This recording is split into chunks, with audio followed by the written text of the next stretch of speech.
और स्टैक निजी फाउंडेशन के ऑनलाइन प्लेटफॉर्म पर हार्दिक अभिनंदन है और हम दिनकर के पंक्ति से आपका स्वागत करते हैं कि दिशा दीप्त हो उठी प्राप्त कर पुण्य प्रकाश तुम्हारा लिखा जा चुका अनल अक्षरों में इतिहास तुम्हारा। क्योंकि सबसे सुबह मैथ्स के कॉम्प्लिकेटेड क्वेश्चंस को सॉल्व करना जरूरी होता है। उसके बाद मैं दोपहर के टाइम में केमिस्ट्री पढ़ा था, फैक्चुअल चीजें जो है जो एनसीईआरटी बेस्ड डेटा है और जो न्यूमेरिकल्स है वो उन्हें सॉल्व करता था और मैं फिर क्रिकेट खेलता था रिफ्रेशमेंट के लिए और शाम के टाइम में मैं सिलेबस काफी लार्ज होता है और इनमें सब बच्चों के साथ एक कॉमन प्रॉब्लम होता है, उसका बैकलॉग हो जाता है। मैं आपसे जानना चाहता हूं कि आपके साथ वैसा हुआ है, आपका भी बैकलॉग हुआ था और यदि हुआ था तो आपने इस बैकलॉग को कैसे क्लियर किया था? यस सर, जब 11th का very very warm welcome to all of you. मैं मणिकांत और आप मुझे अब्स्ट्रैक्ट नीट जेईई फाउंडेशन के ऑनलाइन प्लेटफॉर्म पर देख रहे हैं। ये एक प्रीमियर इंस्टीट्यूट है जो आपको जेईई नीट और उसके फाउंडेशन के लिए कोच प्रोवाइड करता है। यदि आप क्लास 7 पास आउट हैं या आप क्लास 10 पास आउट हैं या 12 पास आउट हैं तो आप हमसे जुड़ सकते हैं और आप हमारे एक्सपीरियंस का लाभ उठा सकते हैं। आइए आज हमारे इस ऑनलाइन एपिसोड में 2 टॉपर मौजूद हैं, उनसे आपका हम इंट्रोडक्शन करवाते हैं। हमारे पास में बैठे हुए हैं रंजन कुमार मिश्रा जी और उनके बगल में बैठे हुए हैं अभिनव कृष्णा जी। पहले तो आप दोनों का हमारे इस अब्स्ट्रैक्ट नीट जेईई फाउंडेशन के ऑनलाइन प्लेटफॉर्म पर हार्दिक अभिनंदन है और हम दिनकर के पंक्ति से आपका स्वागत करते हैं कि दिशा दीप्त हो उठी प्राप्त कर पुण्य प्रकाश तुम्हारा लिखा जा चुका अनल अक्षरों में इतिहास तुम्हारा। तो मैं आपसे कुछ क्वेश्चन करता हूं और आप ये हमें समझिए कि मैं पूरे स्टूडेंट का रिप्रेजेंटेटिव हूं और मैं स्टूडेंट के नाते आपसे समझना चाहता हूं कि आपके इस प्रिपरेशन के दौर में आपने किस तरह का स्ट्रेटजी अपनाया, किस तरह का पैटर्न अपनाया, किस तरह का आपका डेली रूटीन था। तो मैं आपसे डेली रूटीन से ही शुरुआत करता हूं। तो मैं यह जानना चाहता हूं आप दोनों से कि आप दोनों का डेली रूटीन क्या था। अभिनव जी आप शुरू करें।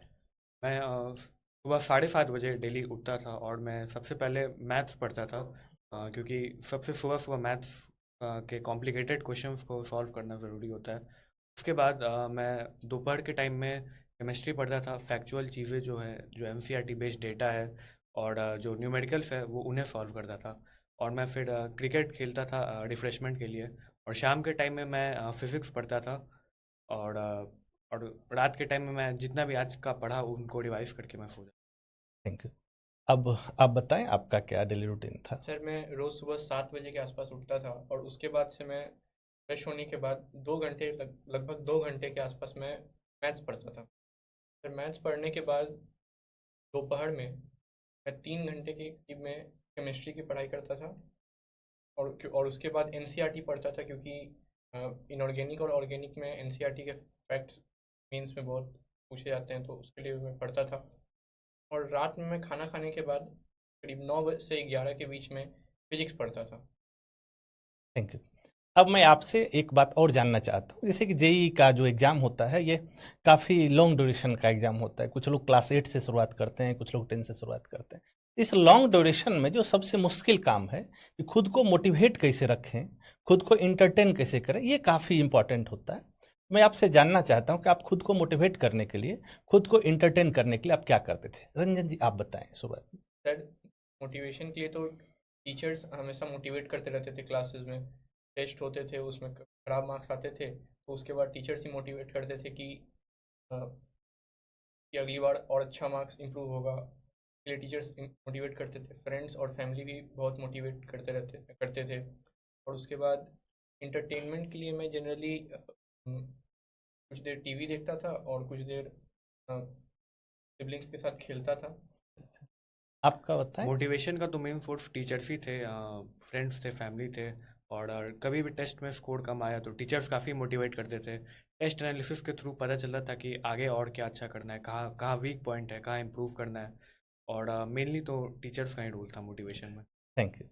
एक और प्रश्न हमारे अंदर चल रहा है, इसे जेईई का सिलेबस काफ़ी लार्ज होता है और इनमें सब बच्चों के साथ एक कॉमन प्रॉब्लम होता है कि उसका बैकलॉग हो जाता है। तो मैं आपसे जानना चाहता हूं कि आपके साथ वैसा हुआ है, आपका भी बैकलॉग हुआ था और यदि हुआ था तो आपने इस बैकलॉग को कैसे क्लियर किया था? यस सर, जब 11th का फाइनल एग्ज़ाम मुझे देना था तो उस टाइम पे मेरे जो एंड के कुछ चैप्टर्स थे वो छूट गए थे। जैसे मैथ्स में पीएनसी, बाइनोमियल और कॉम्प्लेक्स नंबर, और फिजिक्स में थर्मोडाइनमिक्स और वेव वाला पार्ट, ये पार्ट मेरा छूट गया था। लेकिन जब मैं शुरू करता था तो उस टाइम पे 12th से स्टार्ट हो गया था, तो मैंने उस टाइम 12th ही कंटिन्यू रखा और जब 12th ख़त्म हुआ सितंबर में, उसके बाद मैंने जो अपने बैकलॉग चैप्टर्स थे 11th के वो सारे मैंने कंप्लीट किए। आपका क्या था? हाँ सर, 11th के एंड में बहुत सारे जो फिजिक्स का पार्ट था वो वीक रह गया था, कुछ पार्ट छूट भी गए थे और केमिस्ट्री का ऑर्गेनिक का पार्ट एंड में छूट गया था। तो मैंने 11th के एंड में तो वो मैं नहीं कर पाया था, तो फिर जब 12th का सिलेबस कंप्लीट हुआ तो फिर मैंने उसे कवर किया था। अच्छा, ये प्रोसेस था आपका। अच्छा, किसी भी कम्पिटिटिव एग्जाम का किसी भी एग्जाम का जो सबसे महत्वपूर्ण वेपन होता है वो बुक होता है। तो मैं आप दोनों से ये जानना चाहता हूँ कि आप दोनों ने कौन सा बुक फॉलो किया था जेई के लिए। सर जनरली तो मैंने हर सब्जेक्ट में PYQs बनाए थे। मेंस के PYQ लगभग 2010 के आगे का मैंने सारा PYQ बनाया था मेंस का। और उसके बाद कुछ रेफरेंस बुक्स भी मैंने यूज़ किए थे अलॉन्ग विथ कोचिंग मॉड्यूल्स। तो फिजिक्स में मैंने HC वर्मा यूज़ किया था। प्रोफेसर एस सी वर्मा का आपने हाँ, use और उसके बाद मैथ्स में मैंने 11th के कुछ चैप्टर्स में सिंगेज यूज़ किया था। और केमिस्ट्री में फिजिकल केमिस्ट्री के लिए ही मैंने एन अवस्थी यूज़ किया था। और उसके बाद इनऑर्गेनिक और ऑर्गेनिक केमिस्ट्री में तो मैंने सिर्फ NCERT ही रीड किया था। अच्छा, अभिनव जी आपका क्या है। रिसोर्सेज में मैंने मेनली तो कोचिंग के मॉड्यूल्स जो एब्स्ट्रैक्ट एजुकेशन के मॉड्यूल्स हैं उनको प्रेफर किया था, क्योंकि उसमें हर लेवल के क्वेश्चंस बहुत सीक्वेंशियली अरेंज किए हुए हैं। मैंने मेनली वो किया था, PYQs किया था और NCERT प्रेफर किया था। ये था। अब मैं एक क्वेश्चन और आपसे पूछना चाहता हूँ कि आप हमारे इंस्टीट्यूट के जो टीचर हैं, जो शिक्षक थे, उन्होंने आपको कैसे मदद किया, कैसे मोटिवेट किया। टीचर्स हमेशा क्लासेस में मोटिवेट करते रहते थे आगे और मेहनत करते रहने के लिए। फिर जब भी टेस्ट होते थे तो अगर अच्छा जाता था तो और मोटिवेट करते थे कि अगली बार और अच्छे लेके आना। और ख़राब जाता था तो उसके लिए वो गलतियाँ बताते थे कि यहाँ यहाँ गलतियाँ हैं, इन गलतियों को सुधारो इम्प्रूव और करो। इम्प्रूव करो और अगली बार इससे अच्छा मार्क्स आएगा। ये हमेशा वो मोटिवेट करते थे। अभिनव जी आपका क्या है। हाँ सर, टीचर्स का बहुत ज़्यादा रोल रहा। मतलब जो जो वीक एरियाज़ है, वीक पॉइंट्स है, टीचर्स ने सभी को टेस्ट में जो मार्क्स के बेसिस पे उसे पॉइंट आउट करके क्लियर करवाया था। इवन एंड में भी जो टेस्ट होते थे उसमें वीक एरियाज़ को पॉइंट आउट करके कंप्लीट कराया जाता था। चाहिए प्रोसेस। अब मैं एक आपसे एक क्वेश्चन पूछ रहा हूँ।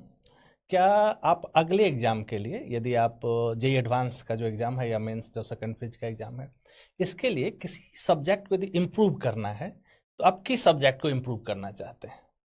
सर केमिस्ट्री में मैंने मेंस में केमिस्ट्री में मेरे ज़्यादा नेगेटिव लगे, इसलिए मेरे जो एक्सपेक्टेड थे उससे बहुत ही थोड़े कम मार्क्स रह गए थे केमिस्ट्री के चलते। तो अगले मेंस और एडवांस के लिए मैं केमिस्ट्री को इम्प्रूव करूँगा। उसमें फैक्चुअल क्वेश्चंस और NCERT के टेक्स्ट से क्वेश्चंस ज़्यादा थे, तो इसलिए मुझे थोड़ा दिक्कत हो गया था थ्योरी में, तो वो मैं इम्प्रूव। एनसीईआरटी के थ्रू फिर से उसको इम्प्रूव किया जाए। अभिनव जी आपका क्या है। मेनली केमिस्ट्री में भी मेरा रहेगा मल्टी स्टेटमेंट बेस्ड। इस बार क्वेश्चंस काफ़ी ज़्यादा पूछे गए थे और ऑर्गेनिक में स्टोइकोमेट्री मिला के क्वेश्चंस आए थे, उनकी प्रैक्टिस मेरी थोड़ी कम रह गई थी, तो उन पे ज़्यादा फोकस। चलिए, आप लोग हमारे साथ जुड़े, हम आपका अभिनंदन करते हैं, हम आपका थैंक यू करते हैं। पूरे एब्स्ट्रैक्ट नीट जेई फाउंडेशन परिवार की तरफ से आपको हम शुभकामना देते हैं और हम ये चाहते हैं कि आप जेई एडवांस क्लियर करें और फिर हम आपके साथ इसी तरह से इंटरेक्ट करें। थैंक यू, आपका धन्यवाद।